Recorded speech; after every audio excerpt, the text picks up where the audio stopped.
Hey guys, Gaia here. So, you didn't expect me to come back with one of these videos, huh? Well, before we begin, let's talk about the contents of this special little video. Throughout my research and analysis and overall discovering of Gaia Gear, and throughout my video series discussing the intricacies of this Gundam story, you may have noticed that I have made use of dozens of the images found in New Type magazine, and of all of the beautiful pieces of story art that were used to depict the events of this story in the days of its release. In all these drawings that were produced for New Type magazine, we can see some beautiful works depicting the man-machines, characters, and key events in the novel's story. Upon my hunt to find all these images, I stumbled across something that I found as strange, and it pertains to a very specific artwork as shown here. Now, in this artwork, we can see Ulurian and Krishna Pendant making their arrival to Bavaria. This moment in particular depicts a moment in the books where they arrive, and Krishna throughout this scene has undergone a forced brainwashing, her mind being controlled as a puppet for the Manhunters, with Urian acting as her overseer.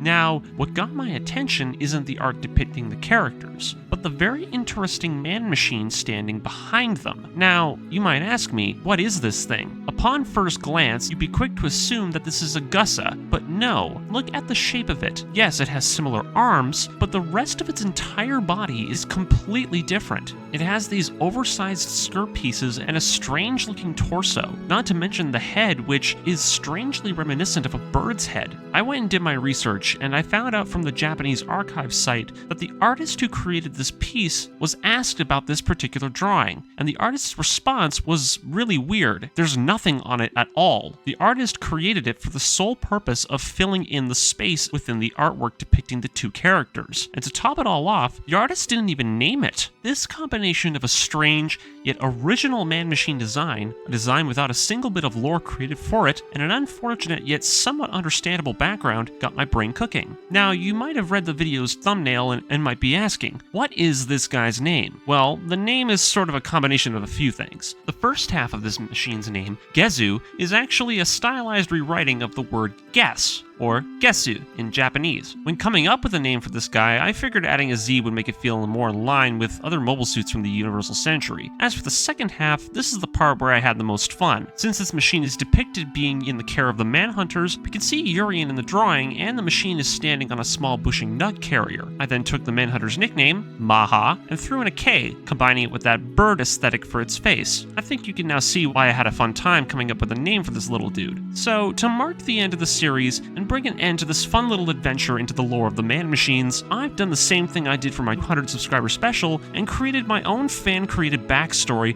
for this single little guy. Now, making an entire video about a single piece of art may come off as boring, so I've teamed up with another YouTuber to collaborate and create a series of original drawings depicting this man-machine, to show off the theoretical potential of this kick-ass little brute that I've stumbled across in my research. I'm gonna have links down in the description to Junie Rave's Instagram if you guys would like a commission from them. Seriously, this guy did a fantastic job with creating this nice stylized take on this guy, and I couldn't have made this video without his help. So if you can, please go check out their page. Anyways, without further ado, let's close off this series on Gaia Gear's man-machines with a little one who was lost to time, much like how Gaia Gear was itself at one point.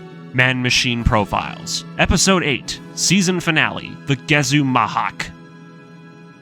At the turn of the UC-200s, the Manhunter Agency had been reaching the height of its power. The UM-190 Gussa would be employed by many branches of the EFF to act as a versatile and reliable multi-purpose man-machine, one that would see use across the entire Earth sphere. However, as this machine reached its 10th year of service within the Federation forces, draft plans were brought up to further improve the performance of the Gussa, and a successor would be drafted in the late UC-190s to act as its replacement. Under the codename of the UM-200, the GEZU-MAHAK's development would actually begin as a simple variant of the Gussa itself, particularly the Earth Federation Ground Force's personal customized land combat variant, the rare yet highly effective Gussa G-Type. The Gussa G-Type was a slight refit of the Gussa that had been specifically modified for the Earth Federation Ground Forces. These Gussas were originally Gussa A-Types that had been given to the EFGF after the B-Type Gussa made its arrival within the Manhunter arsenal. Some of these old Gussas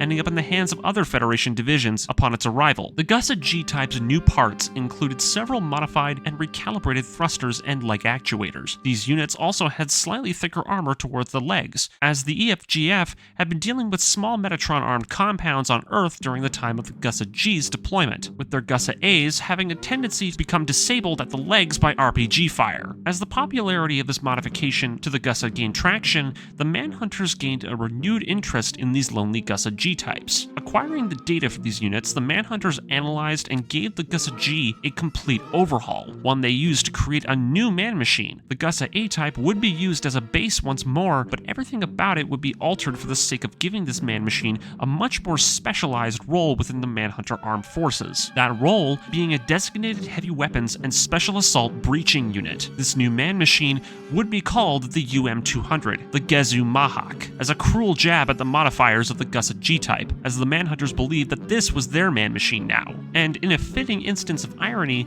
the GEZU-MAHAK would not be fielded by any other division of the Federation, other than the Manhunters, the EFGF calling the Manhunters' actions out as foul play. Afterwards, and shortly after this little incident fizzled out, the plans would be announced for the Bromtexter to begin its production, a proper man-machine to succeed the Gussa. However, this wouldn't be the end of the GEZU-MAHAK. The unit would still see use throughout the final 3 years of the Manhunter's existence, albeit in a much more limited manner than its siblings: weapons and equipment. For weapons, the GEZU-MAHAK is actually quite unique, as the unit can still make full use of the Gussa's arm-mounted weapons and equipment. It can make use of some original weapons as well, to help gear this man-machine to its designated heavy assault and breaching role. For starters, the unit can make use of the Gussa's arm-mounted beam rifle and cutter blade shield, as well as a series of specialized handheld weapons to add to its arsenal: man-machine-sized shotgun and SMG, along with a pair of beam sabers to increase the unit's hand-to-hand combat capabilities. And as the final weapon of note, the GEZU-MAHAK has one final piece of equipment it can make use of in battle, and it is by far the most devastating in terms of its effective use in this machine's designated combat role. Built directly into the unit's frame, the GEZU-MAHAK has two powerful and concussive triple-barrel beam scattering cannons. These weapons have variable output capabilities and firing rate settings. Much like the Xeon mobile suit of old, the DOM, the unit can use them as low-power beam flash and blinder cannons. This mode often used in close-quarter combat with other man-machines, whereas with higher outputs with these weapons, the machine can punch holes in the walls of fortified compounds, and with the highest setting, even being able to punch holes in the walls of space colonies. Man-machine variations: UM-190G, Gussa G-type, the original unit that would spawn the GEZU-MAHAK. The Gussa ground type, mentioned before,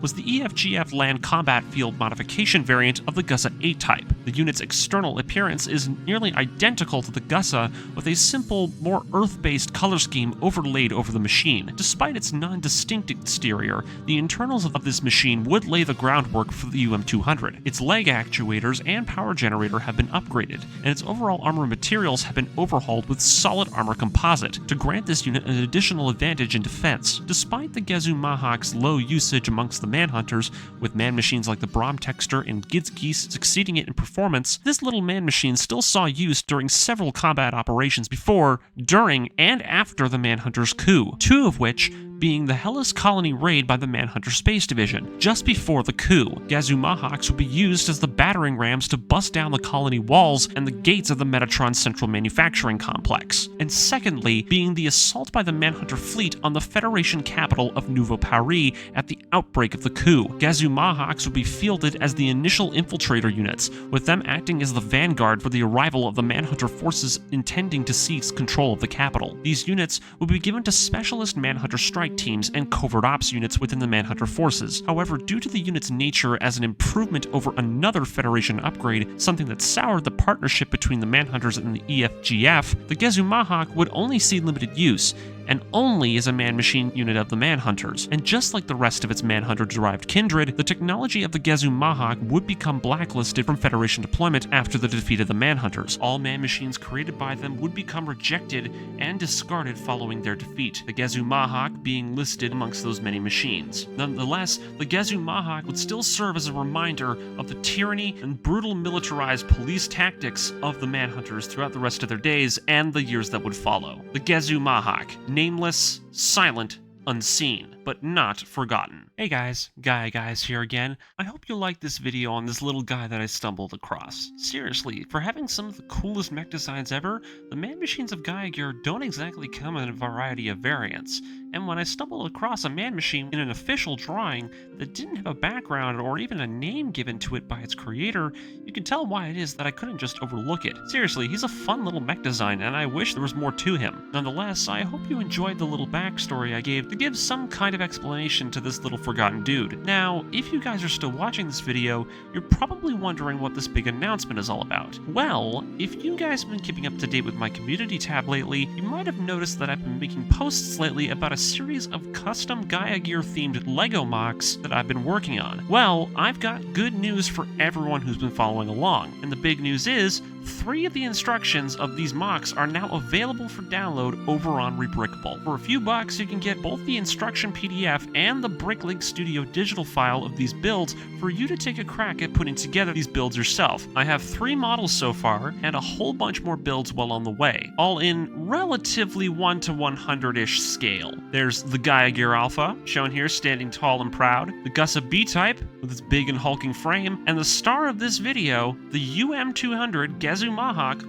are now all available for you to take a crack at building yourself. And with Rebrickable, they'll even show you a list of parts you'll need to get in order to fully build these guys from the ground up. And because I love you guys so much, and because you guys are so awesome, the GEZU-MAHAK's files and instructions are absolutely free for download. Now, Rebrickable is not sponsoring me in any way, but I just wanted to let you guys know about these fun little things I've been working on. Anyways, that'll be it for this video. Tune in next time for the long-awaited post-mortem video on the Gaia Gear radio drama and my final closing notes on that. Remember to like, comment, and subscribe, turn on notification bell to make sure you're caught up with my videos, and this is Gaia Gaius, signing off. Bye!